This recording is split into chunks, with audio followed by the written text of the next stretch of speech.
internet connection completely broke, and so let me show you what you missed. I've turned it all off now. At least I haven't. I just turned the machinery off here. I got this enormous traceback. And TwitchBot actually says there is a WebSocket connection failure, and it was a failure in name resolution, and I guess that's because the internet broke. But I did fix the TwitchBot, and the next step I think is actually to put this thing in the TwitchBot that says sleep until it's boot writable. Let's see, where am I? The machine may not be on the internet anymore, but actually it's not even connected to anything anymore. I may have to do a hard restart on that.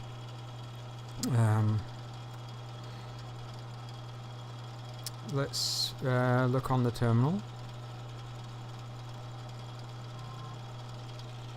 Well, I'm here. Yeah. So, Luna, I'm back online. So let's go say so.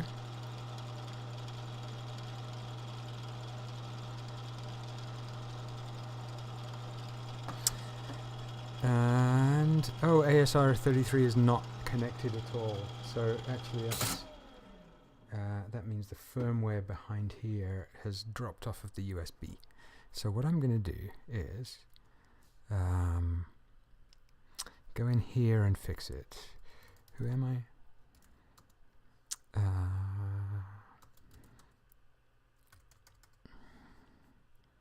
Who am I, and why is everything so slow? I'm going to go to the bin directory, edit this auto message thing, and look for, what does it say? It says hey idler, and put a pound sign at the beginning of that, and put a pound sign at the beginning of that, and because I think auto message is doing the right things. So the other thing I was in the middle of was editing the to-do. Actually, I don't want to count the whole thing. It's really nice having a real terminal where you can like do backspace and erase and so on. It's such luxury. So I didn't save any of my to-do changes, so let's go fix them up later. It's even more luxury to like have a visual editor. Look at that, it's amazing. Can't do that on the Teletype. But let's here there's the TwitchBot is written with Python async.io, and this is a new thing to me. But I think what I want to do is define a function called waitForMessage that just sleeps until I am writable as a group, and use async.io sleep to say just like come back to me later. And then this is an async function, and then I can await the future of it when I have a message that I want to print. So I haven't tried this, but I think that's my plan. So sudo shutdown, restart now. Let's get the terminal back. And once the terminal restarts, we'll SSH back into that thing. But this is set to automatically connect, and so once this crazy slow Raspberry Pi reboots itself, then we should get the automatic login message if everything is right in the hardware. And if everything is not alright in the hardware, then we won't. And I'll just pull the plug. So it's not... Oh, there we are.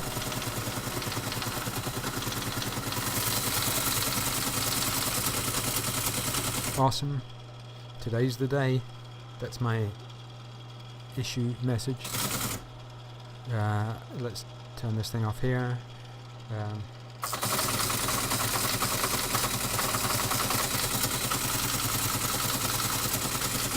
Seems like a good day. And then my Getty is set up for automatic login, which means that any time that I'm on the port, that this device that's connected to in fact the USB port, it's going to set up a login session and give me a login, so that I don't need to actually remember my password. But one of the next things I wanted to do was like go talk about that stuff, and maybe today's the day. I have even more time. I thought I was going to grab some food. I didn't grab any food because my internet was broken, and in the hierarchy of needs, you know where that lives. So let's have a look at the to-do list. I have all of these things. My async da-da-da. Yeah, dig into the Getty and make it non-automatic again, because, you know,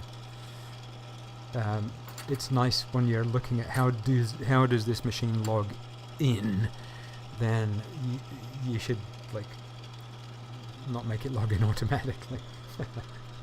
And then we get into the logins. It's all really straightforward. It just needs to be dealt with.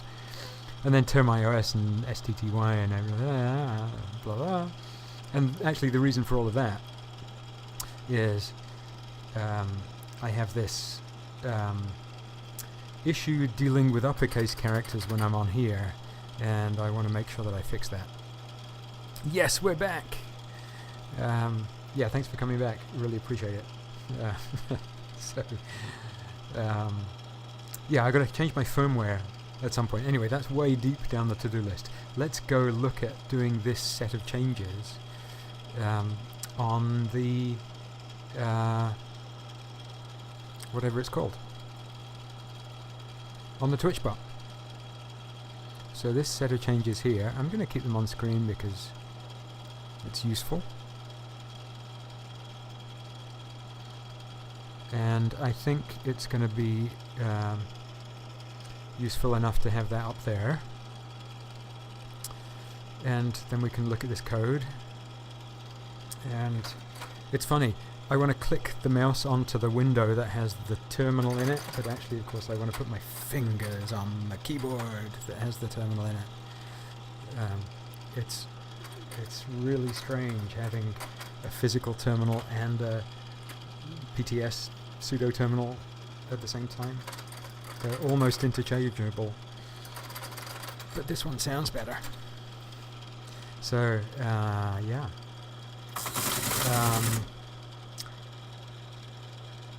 ASR33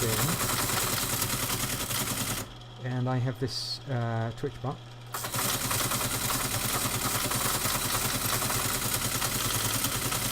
And it's gotten quite long now, and I wonder if I should just like print the whole thing.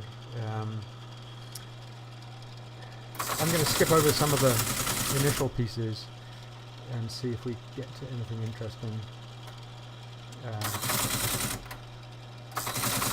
by printing 10 lines at a time and see what happens. Oh yeah, okay, so here's the beginning of the class. That was a good guess. This is the Python class that implements the bot. And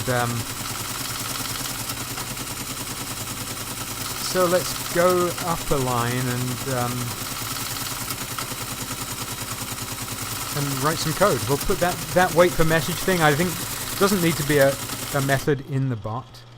I can go up to line 10 and append it right in here and say, oh no, it's not def. It's async def.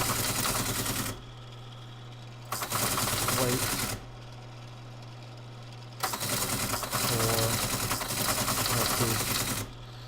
it doesn't need any arguments, and it's an async function, and it's just going to sleep. Does it need to be an async function? I'm not even sure it does. Oh yeah, I think async IO sleep needs to be async. But all this async IO stuff is really new to me. Don't call me late for dinner. What year is this terminal from? It is actually a little bit of a Frankenstein's monster, constructed of different parts, and as far as I know, the print mechanism is like 65, I'd guess, pretty early in the run. These machines were made from about 63 to the late 70s. They were really popular in the early 70s as mini computers came around. The print mechanism, I think, is pretty early because it has a low serial number. The keyboard might be early too, but it has some contact stuff in plastic that makes it look a bit later, but it's a simple keyboard. It doesn't have all sorts of oh no, I forgot a colon. Thank you. That's exactly useful feedback. Thanks. So yeah, it's a bit of a mishmash, but the most of the components are original. The print head, all of this stuff is original. There's a piece of rubber here that actually hits the print head against the paper, and that wears out super easily. So this one is constructed last year. Some guy got them injection molded, and so you can actually replace these things for new.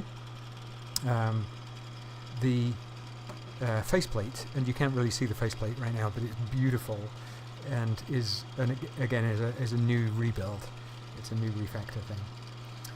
The electronics that connects it to the internet is all new, but the power supply and the actual distributor that turns parallel into serial and vice versa, that's all original. But the current loop to USB converter is brand new and homebrew.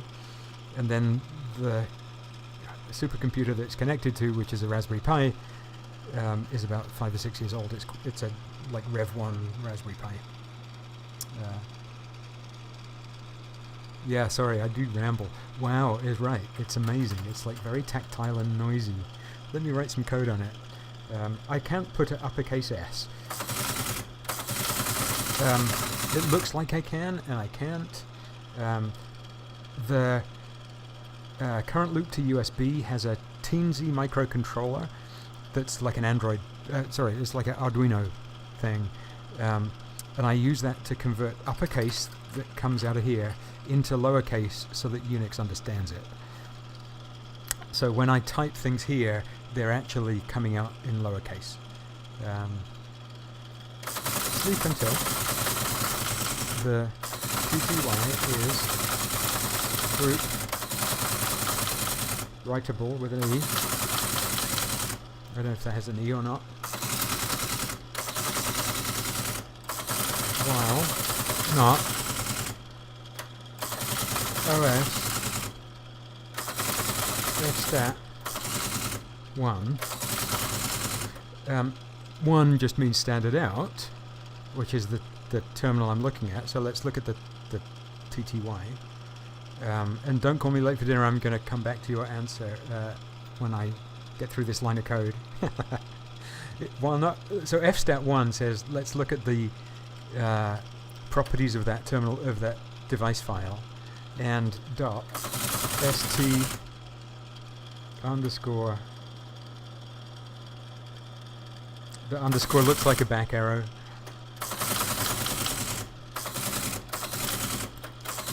Stat dot. I'm just going to do XXX because I can't do uppercase here, as I found out later. So this is approximate. I'll go fix it up later.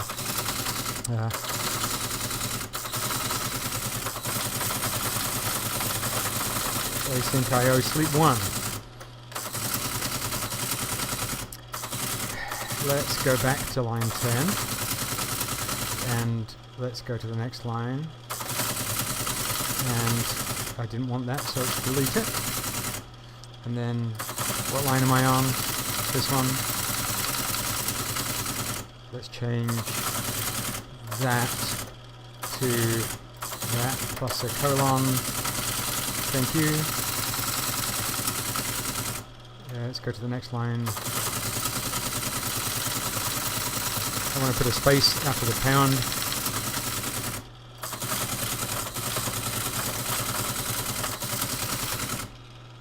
And print it. There we are. Okay, now that I've written this little function,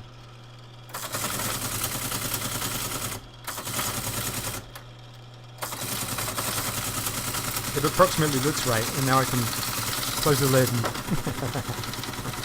So, what would it typically connect to? So that's a great question. You can connect it to whatever you like.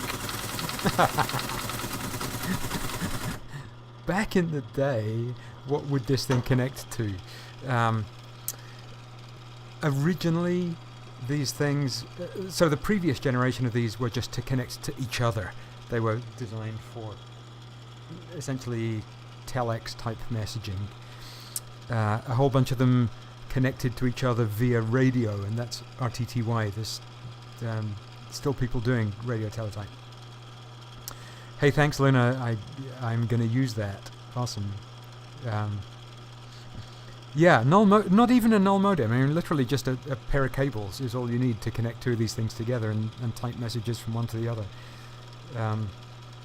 But of course, once computers came along, this kind of news and telex communications kind of machinery turned out to be really ideal to use as a console for the computer, for an interactive experience with the computer. Because computers were built as like machinery that you could load a program into, and then it would run it, and you'd load the program with maybe with punchtape, or maybe with buttons on a panel, and then you'd run it, or maybe with punch cards, and you'd run it in batch. But this terminal, once you connect a terminal like this to a computer, you've got interactivity. You've got live, real-time, I'm actually on the computer doing stuff kind of things. And this is the machine that became kind of the default for interactive computing. Part of the reason it became default is because it was made by Teletype. They had lots of machinery. They were very well practiced at making these ridiculously complex machines, so it was cheap, relatively. I mean, less than $1,000 in 67 currency to buy one of these things. And so then some of the mini computer manufacturers, Digital Equipment, who were massively successful in bringing kind of departmental scale computers to the world, they used to actually sell these machines as the computer console. You would buy the computer, and to log into it, you would have one of these. It was part of the machinery. So typically that means these would typically be connected to a PDP-7, a PDP-8, a PDP-11, the later set of stuff.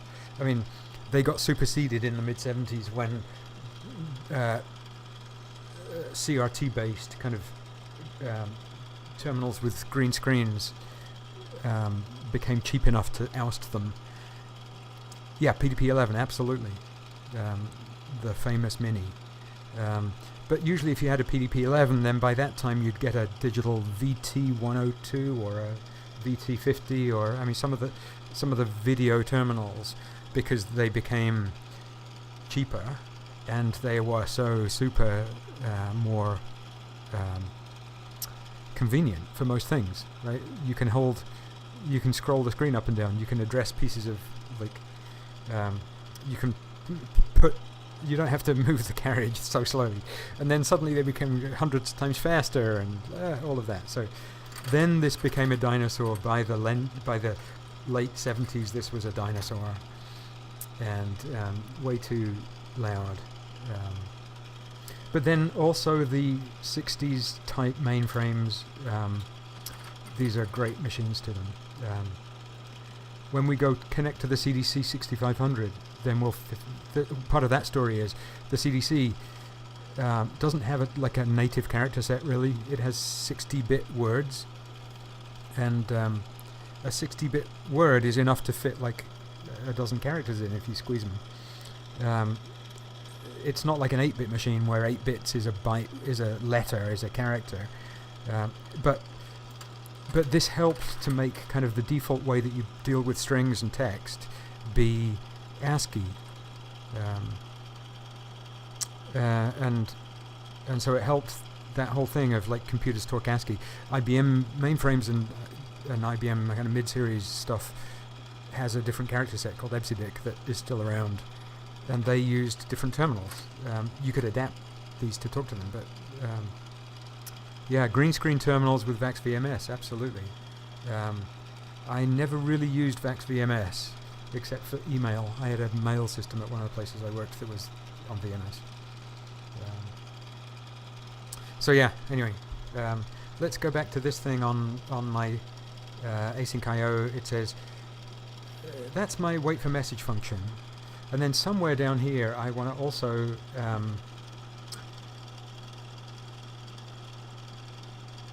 do it at the right place. So somewhere there's a print command, I don't know where. Okay, it's not this one. Yeah, it's this one.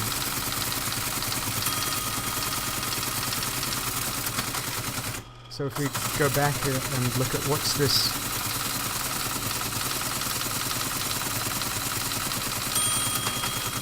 Yeah, and so right here I think I want to say await async IO ensure future wait for message. In other words, don't print the message content in the next line until my terminal is suitably idle and ready for messaging.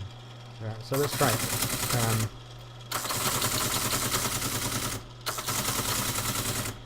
How does it go? Await. It has a 70 character line limit in PEP 8. Well, yeah. PEP 8, I think they moved it to like 80 maybe, because most of the most of the like green screen terminals are 80 characters by 25, and this is 72.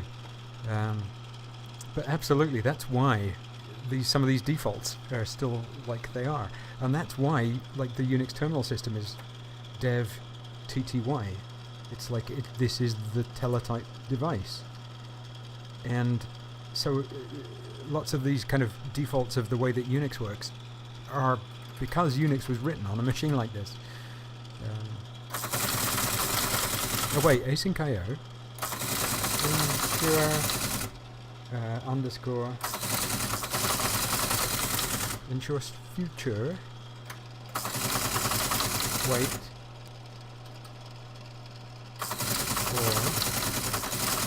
message. So let's turn this async function into a future, and let's wait for it. And it's just going to wait. Like, it's not going to print this text until it's done. And then when it's ready, after it's done that await, then it'll print the message. So I think that's fine.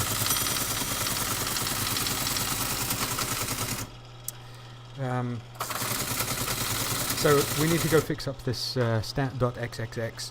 I need to actually put some uppercase stuff in there, and I can't do it with this terminal. So let's switch back to my other terminal, if I can find the window, and make it a little bit bigger.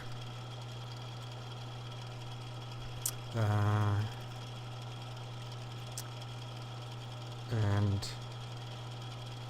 you can see that this is like lowercase actually. Oh yeah, up here is the thing that I just wrote. Async def, wait for message, wait until it is group writable. Oh, and I can like make a mistake and hit backspace. Wow, the luxury of this is unknown to the Teletype user. So that's where I want to edit.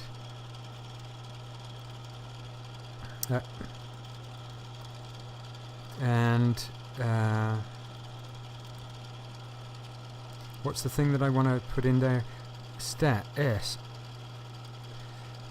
IW group, in other words, writable for the group. So I'm going to take the dev.tty file and set it and look at its mode and see if it's group writable. And if it's not, I'm just going to sleep. Okay. Let's have a look at TwitchBot. And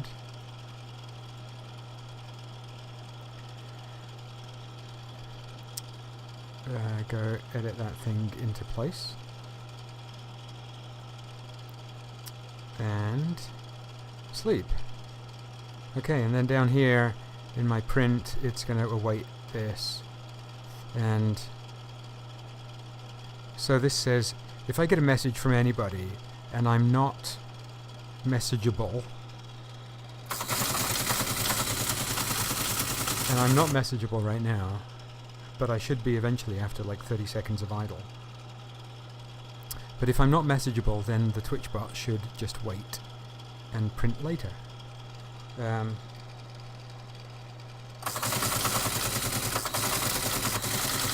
Is this going to spew a million lines? Let's see.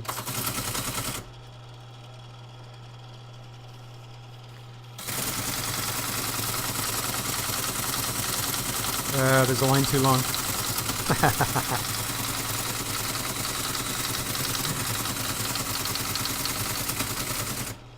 Oh, I only have 2 lines that are too long.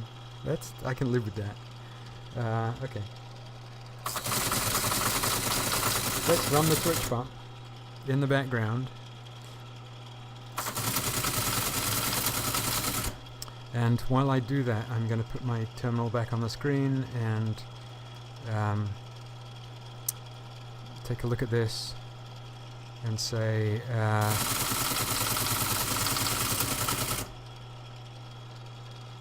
it's ready. It's not writable. And so if I do something like say hi in the chat,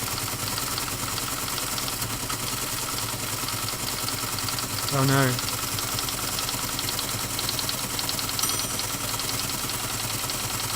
Oh no. Yeah, any reason to use async.io when I just await it always, instead of a synchronous function that just sleeps. You know, I think you're exactly right. I'm completely new to async.io. I've done little bits of async programming before, in different environments. And but I haven't done a lot of Node or anything like that. I haven't actually just used async await in any decent size of a project. So I think you're right that I can just sleep and the rest of the world will carry on, right? And the next time I get a message, it'll be, well, so I don't want to hang up my thread. I mean, this is the thing I don't understand about async.io. Is like, is it really multi-threaded? I don't think so. I think it's just async. And that if I say, like, let's await something, then it'll just yield control back to the main thread, and that'll dispatch the rest of messages. I mean, I do want, well, yeah, I do want the rest of the world to keep running. Yeah, it's going to say the same thing again. Oh, name async.io is not defined. Well, that's an exception. Oh no. I think actually it's not multi-threaded. It just returns. Yeah.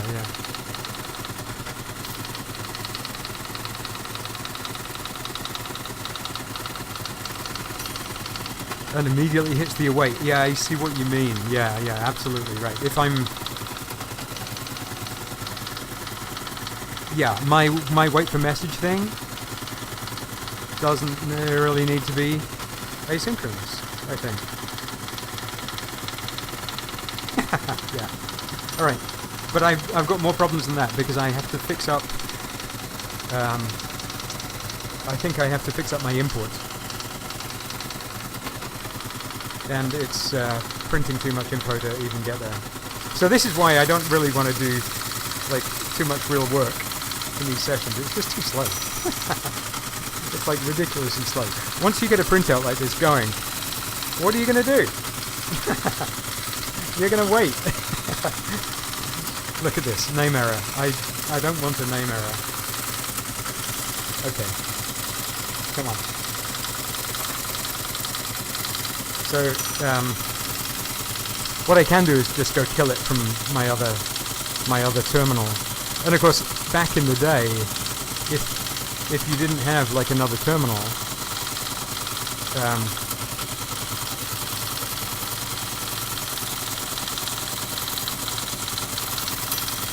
oh no, that was... I think it's died actually. I think it has stopped. Yeah.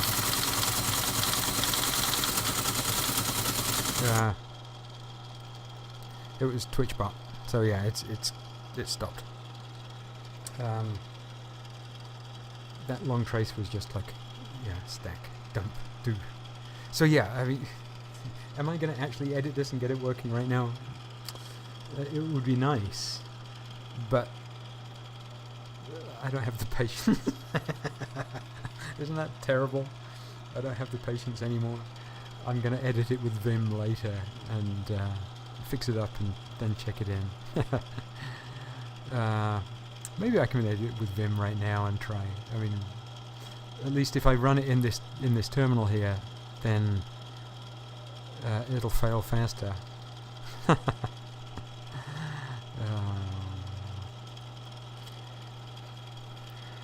So, Luna, I think you were saying that this wait for message doesn't need to be...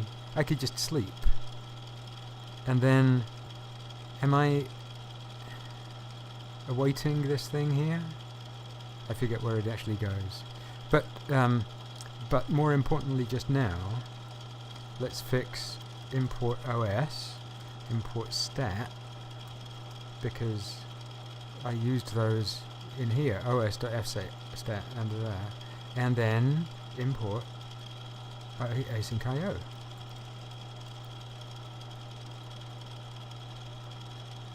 I think.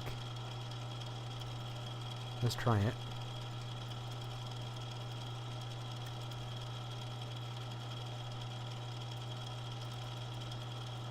Yeah, async IO.sleep should actually do the right things, I think.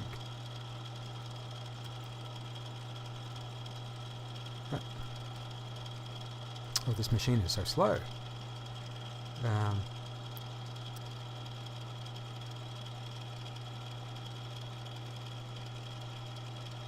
I think... Yeah, I mean, I think you're absolutely right about the async IO stuff, but I'm not confident in my ability to take the async out of it. So if this actually works, then let's put a message in the chat. Oh no, co-routing sleep was never awaited. Well, there you go. What? Why is it coming out on the other terminal?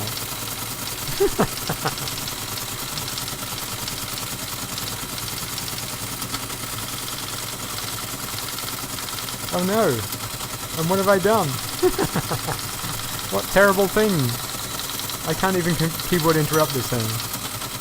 So it says, async IO sleep, I was never awaited. I could just sleep that thing.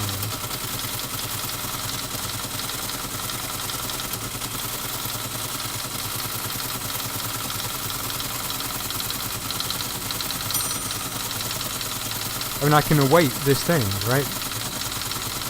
Does that do it, or does that make it worse? I mean, Luna, from what you were saying, that pushes it even further to something unnecessary. Alright. This thing, I think, is actually still running.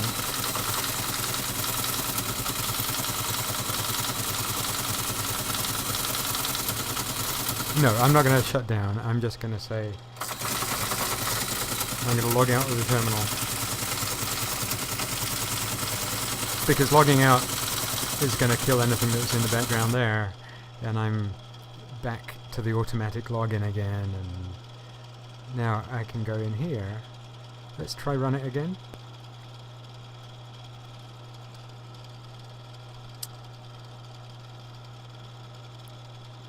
And once it says ready, let's put something in the chat. Any of you guys can throw something in the chat and see what happens. Alright. And see who gets the biggest stack trace. I forget, this is not in the chat right now. This is just like at the command prompt. Okay, lycanthrope, you're ready. And it's not printing. And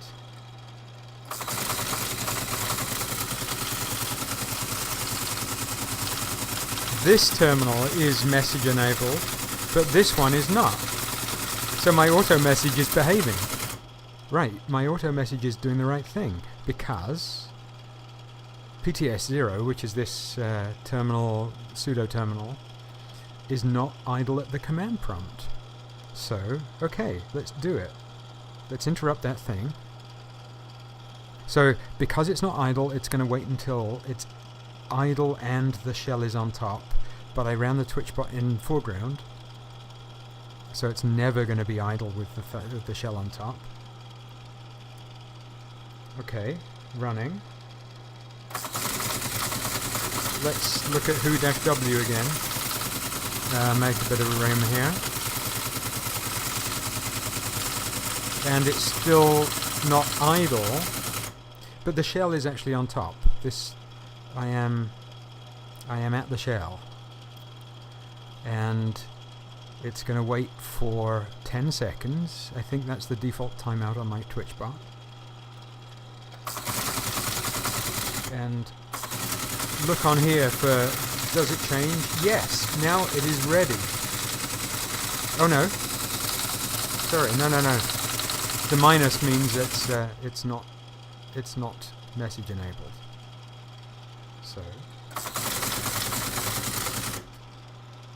So minus means you can't send messages. And if auto message is doing the right thing, it should turn it plus again. What if I say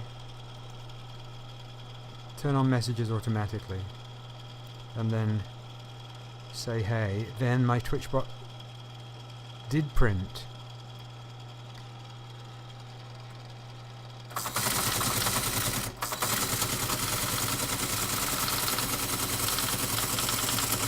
And is it message enabled still? Right, so if you type anything in the chat now, it should print it on here. I don't know why auto message didn't kick in with the right thing. There we are.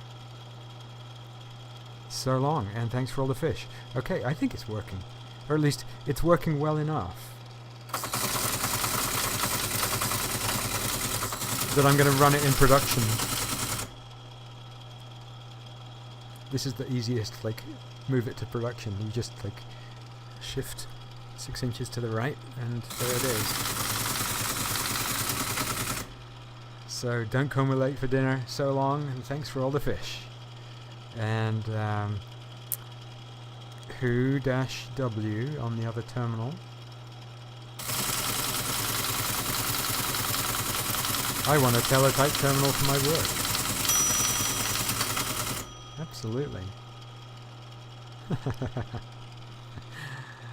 I absolutely totally feel you here. I want to bring this machine into my work at some point, if I can figure out a reason for it. Luna, your message didn't come through. It came through on my other terminal here, but it didn't come through on the Teletype. Oh, it did. It's just super slow. I think, you know, this async stuff means that somewhere there's like a stack that's a million deep.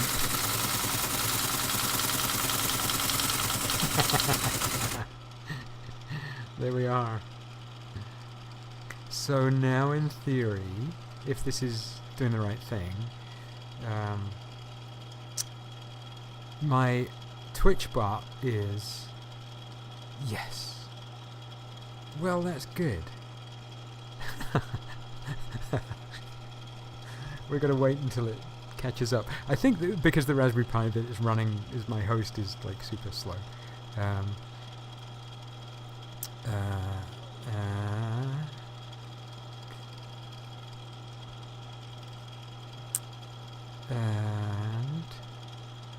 let's see, what am I going to do here?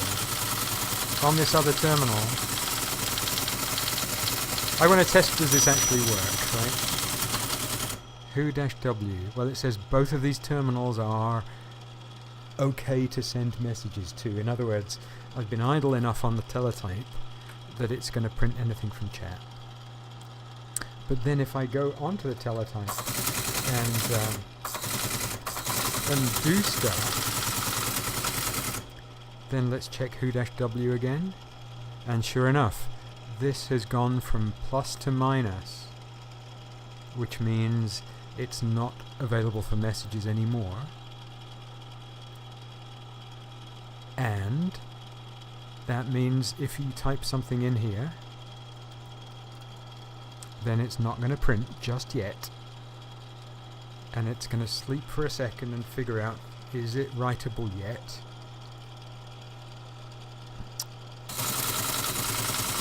No, it's not working. Come on. Oh no, it turned it onto writable again. It did work. It worked exactly the way it's supposed to. I can leave my TwitchBot running 24/7 in background. And if I'm not busy doing something else, like working on a text editor, or like doing a print job or something like that, then it'll print messages. And if I'm busy doing other stuff, then it'll just queue them and it'll print them later. So this whole process now has me to a cooperatively multitasking single terminal, which I really am pleased with. And that means I can hook this same process up to the print queue. How much paper is in this Teletype? Let me show you. So this is what we've printed today.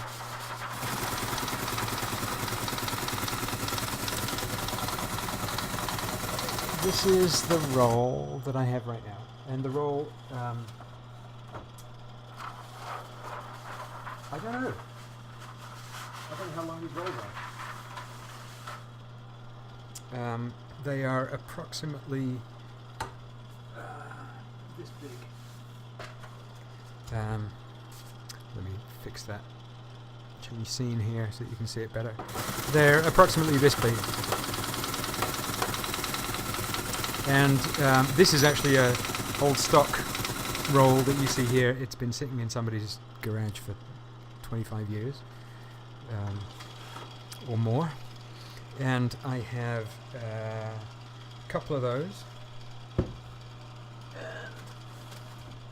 Then I have one of these which is super fine, like very, it's like art paper, it's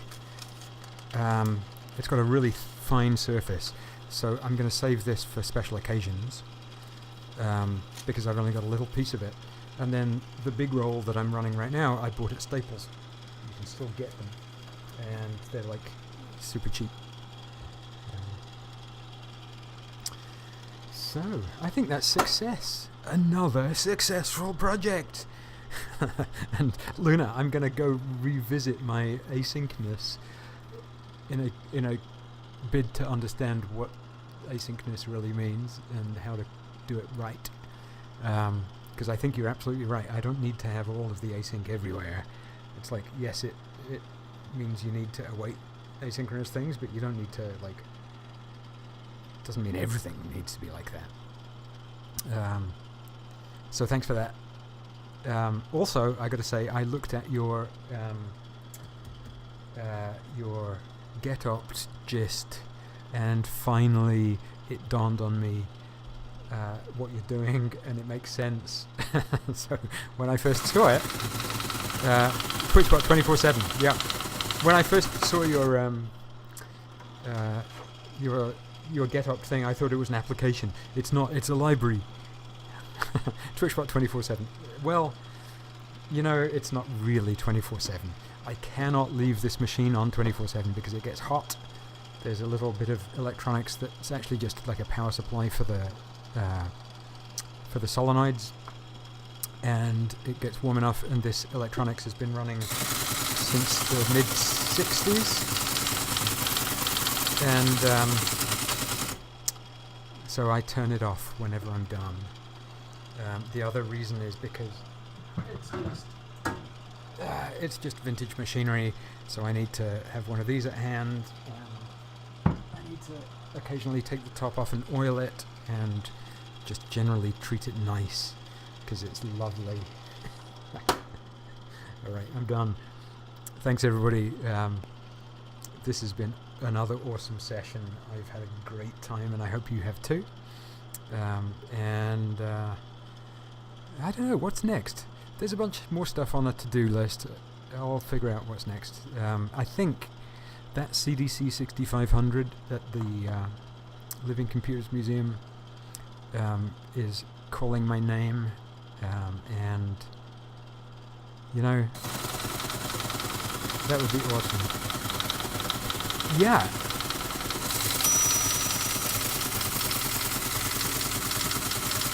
And with word wrap, I should make the Twitch messages word wrap properly, and I know how to do that, so maybe I'll do that. If you want to create a Teletype-like terminal with a matrix printer and a keyboard, there are such things. I mean, the later Teletype, they kept making kind of hard copy teletypes for a while. I think it's the Model 43 is basically a matrix printer with a keyboard. But it's a teletype. It's the same kind of process. And you can, with some juggling around, connect them to a brand new modern computer, because the soul of the new machine is the old machine, and the old machine is what this was used to write Unix on. So we're very lucky actually to have this like software archaeology. So I'm going to leave you with one like bit of philosophy question, which is like, what lasts longer, software or hardware?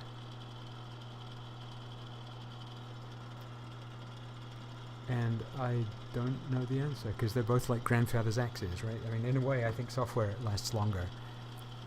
When I was little, I thought hardware lasted forever, and software was throwaway. But now you look at this stuff, and like the hippocampus of the Unix machine is still running, and you can still communicate with something. Yeah, but hardware dies, right? And then you replace it with something better. And when you replace it with something different, you've got to build like this, right? This thing here is disposable, but the software that it's running, some of that software is 50 years old, and some of that software will still be running in 50 years' time when this is in the landfill, or being mined for rare minerals or whatever, right? That I think software is more important. Anyway, I don't know if there's an answer to that question. I think the answer is there's a good debate. Thanks everybody, it's been really fun. Sorry about the network glitch in the middle of the session. Much appreciate you all hanging out. Talk to me on Twitter. You can buy this printout on ASCII. Of course nobody has, but somebody will. Talk to me on Twitter. Thanks everybody. See ya.